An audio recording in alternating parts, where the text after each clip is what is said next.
Hi everyone, I have decided to sell my V-Cube 5 and my V-Cube 7 so that I can purchase a black V-Cube collection. I've just always liked the black color better, so I decided to sell these. Like, when I first bought them, the black version wasn't available. So, I'm not selling my white V-Cube 6 right here because, one, it's too loose. I'd rather sell quality cubes. Number two, I bought it the day after the V-Cube company opened. And number three, it was the first cube to ever be modified by the Pi mod. So anyway, the V-Cube 5 turns very well. It has been sanded down, all the bumps inside have been sanded down so that the outer layers move very smoothly.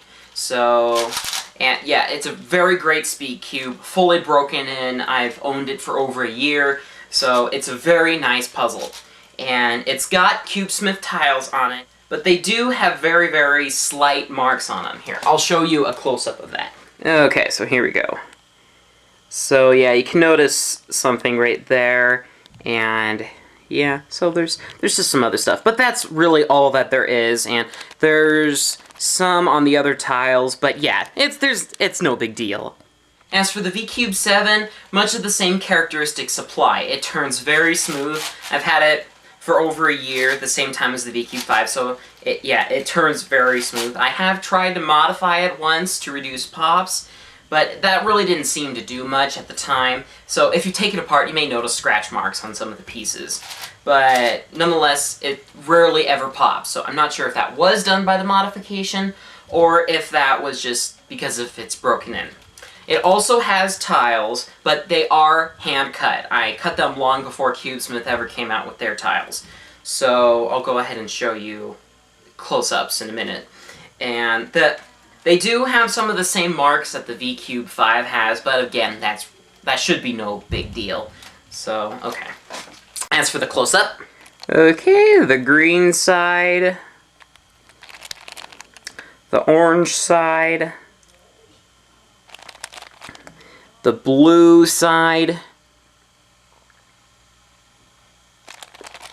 the red side,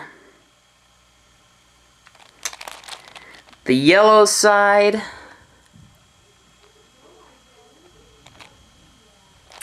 and the black side.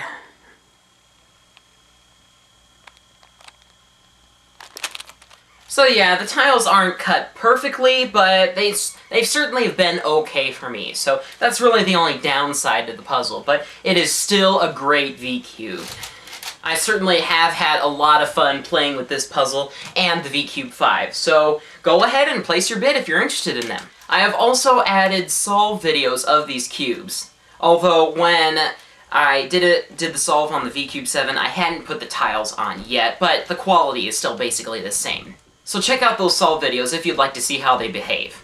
And as for the shipping, I will be charging $7.50 for each of them using the US Post Office, and I won't be shipping outside of the 48 United States, so not in Alaska or Hawaii. And if you do end up winning the auction for both of them, I will combine the shipping to just $9, so you won't have to pay $15 instead. Okay, so I believe that's all I have to say about them, so happy bidding!